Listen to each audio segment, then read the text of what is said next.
11. maj je referendum o članstvu u Europskoj uniji.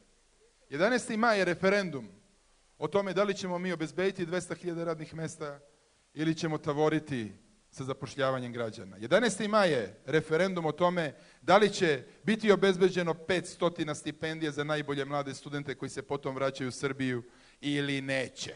11. maj je referendum o boljem zdravstvenom sistemu. 11. maj je referendum o borbi za pravo žena i omladine da nađu svoju šansu. 11. maj je referendum o tome da li je Vojvodina kao evropska regija, regija s perspektivom ili će i Vojvodina tavoriti. 11. maj je referendum o tome da li stvarno branimo Kosovo ili pričamo o odbrani Kosova. 11. maj je referendum da li Srbija hoće da živi ili hoće da zaostaje.